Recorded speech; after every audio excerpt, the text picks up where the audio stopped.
la agenda política. Ya está con nosotros y está con nosotros, no es vía telefónica, está con nosotros Fernando Ávila, nuestros ojos en la agenda política. Fernando, ya te extrañábamos, ¿cómo te va? Buenos días. Jaime, muy buenos días, igualmente, ya extrañándonos igualmente mucho, pero con mucho gusto igualmente de estar por acá, saludándolos finalmente. Qué privilegio poder platicar contigo, Fer. En una jornada, pues, donde el día de mañana habrá elecciones, llega un proceso extraño, ¿no? Porque empieza un nuevo gobierno, un proceso que tiene una elección extraordinaria con un accidente, o bueno, con un incidente aéreo donde cobró la vida de una gobernadora.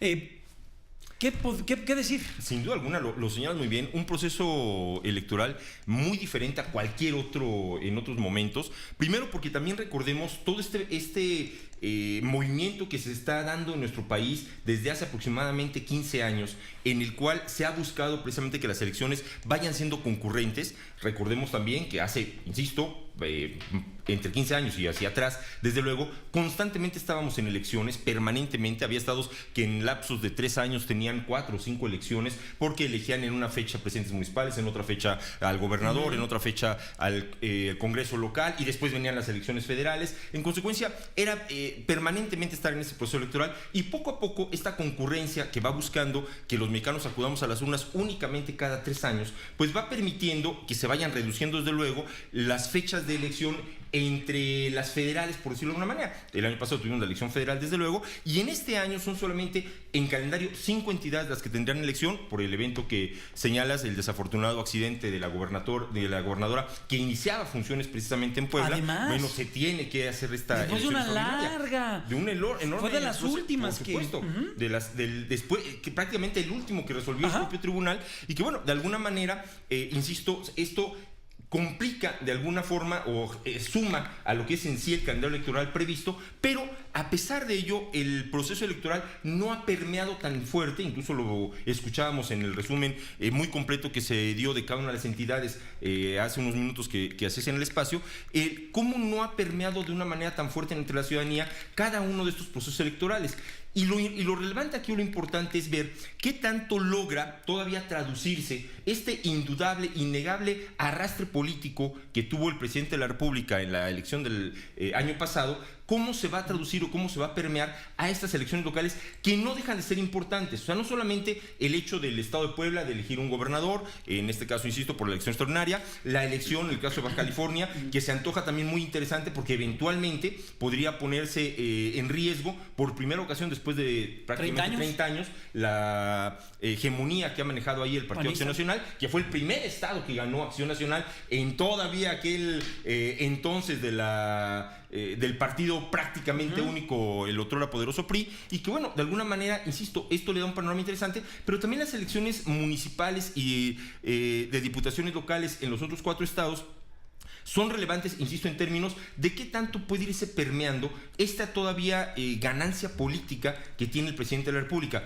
Esto con miras a qué. A final de cuentas, lo que todo se está perfilando desde el punto de vista político-electoral es a la gran elección del 2021. ¿Por qué? Porque inclusive, si recordamos incluso todavía la semana anterior, el propio Tribunal Electoral ratifica que esta, por ejemplo, elección de Baja California va a ser solamente de 2 años el periodo del gobernador. Lo cual intentaron meter una bola rápida. Intentaron meter una bola rápida precisamente para cambiar esto a partir de cómo se está configurando el mapa político de nuestro país. Sin embargo, aquí insisto, lo relevante es que prácticamente en la elección del 21 estamos hablando de que se van a renovar mucho más de la mitad de las gubernaturas de todo el país, con una elección además de renovación del Congreso General en términos de la Cámara de Diputados, y por supuesto esto representa quizá la jornada electoral más grande en la historia de nuestro país en términos de los cargos públicos que van a estar en disputa dentro de 2 años, y de alguna manera la trascendencia, la magnitud de los mismos cargos en ese momento.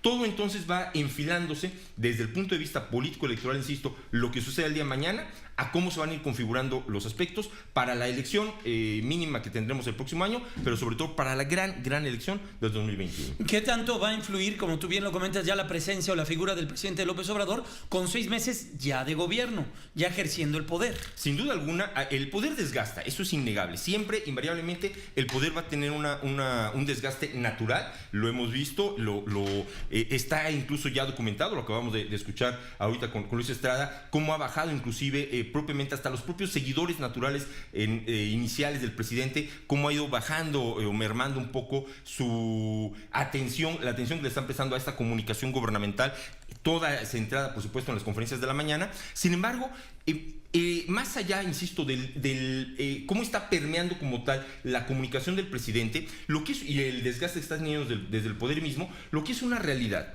es que sí se está configurando toda la acción de gobierno a partir de las conferencias de la mañana y en esta percepción ciudadana respecto del gran cambio que está representando el ejercicio de esta administración pública federal. Es decir, más allá de acciones específicas o concretas que puedan ser documentadas, lo señalaba muy bien, insisto, hace unos minutos Luis, en el sentido de qué tanto es posible comprobar de muchas de las declaraciones que se hace, lo que es innegable es la percepción que está generando la ciudadanía de que hay un cambio radical en la forma de hacer las cosas. Y esta percepción de este cambio radical en la forma de hacer las cosas, sin duda alguna, va permeando en el ánimo ciudadano. Precisamente por eso estaríamos hablando hoy, si fuera tanto el desencanto, tanto el desengaño, en las elecciones del día de mañana se percibiría un aparente descalabro por parte del partido hoy en el poder del gobierno federal. Y sin embargo, por lo menos la percepción en inicio no es así. Y si hay poca afluencia de votantes, como muchos, es una elección donde por lo general hay poca afluencia. Poca afluencia. En general, regularmente las elecciones donde no se jalan por la elección federal del presidente de la República o no se jalan por la elección federal de la renovación de la Cámara de Diputados a nivel federal en la intermedia, regularmente las elecciones locales suelen ser poco concurridas. Si se mantienen los niveles de abstención normales, no significará propiamente que haya un desencanto fuerte respecto a la figura del presidente. Lo que sí podría ser significativo es que fuera mucho más grande que lo normal un ausentismo, una abstención mucho más grande de la promedio regularmente para este tipo de elecciones, o, insisto, que eventualmente el partido del presidente tuviera un descalabro importante, muy fuerte o muy distinto de lo que fue apenas hace un año la elección. Estamos hablando de que justamente se están cumpliendo 6 meses del arribo del presidente de la República y un año exacto de su propia elección, con un arrastre impresionante. Entonces, técnicamente hablando, a menos que hubiera un cambio radical en la tendencia electoral mostrada hace apenas un año, sí sería significativo del desgaste que está teniendo el poder. Fernando, yo no lo percibo así. Rápidamente, en un minuto, ¿cómo ves lo que está sucediendo en México, Estados Unidos? ¿Cómo ves el tema político entre ambos países? Sigo considerando que la carta. Desafortunadamente me parece que el presidente, con toda quizá, suponiéndolo, la buena intención de intentar apelar a que entre en razón el presidente de Estados Unidos, no es el camino.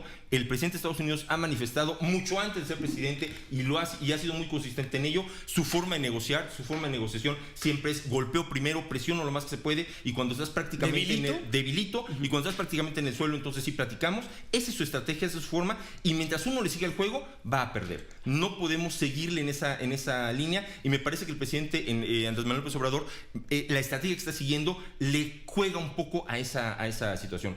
La posición, me parece, insisto, que el gobierno debería de tener es mucho más firme, menos hacerle el juego al planteamiento de Donald Trump. Se ha señalado, incluso ya hablan que en un momento, la realidad es que Trump, como tira un tweet, tira otro, y perfectamente puede cambiar de opinión mañana, y siempre está tener claro que él está pensando en sus electores. Viene ya el proceso de renovación, de reelección de Trump, y finalmente su comunicación va centrada a lo que sus electores quieren escucharle a él. Pues Fernando, independientemente de lo que pase. Muchas gracias, Fernando, y qué bueno que viniste. Un enorme que sea gusto, más Jaime. seguido. Por supuesto que sí, aquí nos veremos encantados. Es Fernando Ávila, nuestros ojos en la agenda política 925. Estamos de vuelta.